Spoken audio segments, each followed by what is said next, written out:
you could have everything perfect. And I mean functional, proficient, you've pivoted well, your body's nice and centered, your arms are structured, you've got some width, and then all of a sudden I do this with my wrists. Well, that is going to have way more of a detrimental influence on your ball striking than maybe one of those other elements not being as precise. All right, Clappy, there is one piece that comes into play when building an efficient backswing, meaning Absolutely. it makes it easier to achieve that quality impact that you see with the Tour Pro.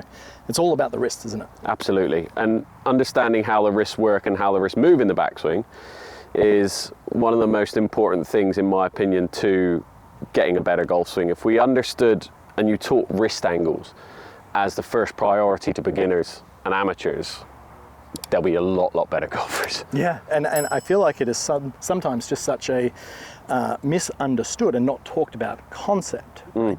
Because the wrists are your one point, or the closest point of connection aside from your hands, to the club face. Yeah. The club face is the one piece that hits the golf ball. So you could have everything perfect, and I mean functional, proficient, you've pivoted well, your body's nice and centered, your arms are structured, you've got some width, and then all of a sudden I do this with my wrists. Well, that is going to have way more of a detrimental influence on your ball striking than maybe one of those other elements not being as precise. So wrist angle is so important. Yeah, fixes the club face. Yeah. Club face is king. Yeah. You know, if we fix the club face, then we know that we're going to be getting golfers better a lot quicker, rather than just worrying about fundamental, oh, you're not rotating your hips. Yeah. Get Shallowing a and club face rotate. better. Yeah, get a club face better, you'll get efficient golfers. Yeah. So let's walk through Yeah. the first initial movements of how the wrists actually need to work in regards to the orientation, and some checkpoints that the players at home can observe to then manage themselves. Certainly. So, as we spoke about just now, the wrists and the club say moves first, and the sequencing of it in the backswing is important. But if you understood in the takeaway how your wrists move and how that affects how the club moves in the takeaway, due to how the wrist angles change and what couple motions come with the wrists, you're going to be a lot better. So there's elements that make the club go up, there's elements that make the club go side to side, you know, and forward and back. Yeah. So during the takeaway, if you just set up there with your hands together there, Kerrod, for me. Now, if you were somebody that had a very flexed lead wrist, which is it moving into this orientation through the takeaway. Also known as bowed, yeah. Yeah. So if you had it somebody that was like that, but you done it as you took the club away, you're influencing that club to come under and inside, right? Correct. Yeah. And what that also sacrifices when you have that goes into lead wrist flexion is a little bit of depth to the top of the backswing, okay? A little bit of lead wrist extension advocates for a little bit more depth, which is cupping. A lot of people go away from cupping, certainly. If we made a lot of amateurs' wrist angles stronger, they would be better. However, understanding how they move in the first place is the key concept. So now if you just put the club in between your hands, don't grip it, but just have that same wrist orientation that you just had then, right? So from there, if you do that same move in the takeaway where your lead wrist moves flexed, see how that club then goes under and inside? So heavy too. Yeah, heavy as well, right?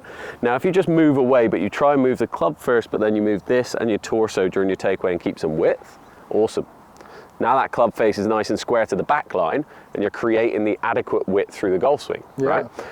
From there, then you can see that lead wrist is a lot flatter rather than moving bowed. And interesting you say that is that at address, Yeah. you'll note that the majority of professional golfers will have a slight cupping of their wrist. Now, Absolutely. there is not so much of a conscious flattening of the wrist. What actually occurs is the weight of the golf club through the motion, and due to the club head moving before really anything else, that will encourage the wrists to flatten. Certainly. So as I pivot, the weight of that club causes a flat and, left wrist. and if you need to understand as well, it's a very key concept in the terms of grip. Yeah. If you're somebody that hasn't got a quote unquote in brackets neutral grip, you need to understand what that affects with your wrist angles through the golf swing. It makes it a lot easier for me when somebody comes in and they've got a super strong grip, which means a really extended lead wrist, right? So strong grip with a very weak lead wrist, shall we say, okay, equals a neutral club face at the top of backswing, right? So understanding how your wrist should work in accordance with your grip as well is important to building that fundamentally good backswing, right? So again, if your lead wrist is going to move super cupped in the takeaway, let's do the opposite.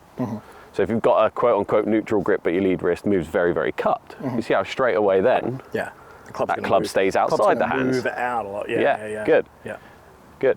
We'll get back to that video in just a second, but I just want to tell you quickly about my online training platform, Perform Golf. Being a player myself and going through the struggles of working on my game all the way up to playing on tour, I understand that nagging feeling that you're putting work in that's not actually making a difference to your swing and your golf game. So that's why I've created an all-encompassing membership covering every aspect of the game to help you fast track your progress and get you shooting lower scores. It's available on all the app stores and on the web. The link is down below. So sign up now, experience the difference yourself. Let's get back to the video. And we see variations of that with a lot of players, right? Yeah. And at the end of the day, the aesthetic of where that club head is, you can see how much that changes just from me going from a bowed state to a cup state, flexed and bowed, and also look at that face angle. But at the end of the day, if I have a neutral grip, whatever that face looks at the top, it's just going to match essentially 100%. what we see. Okay? 100%.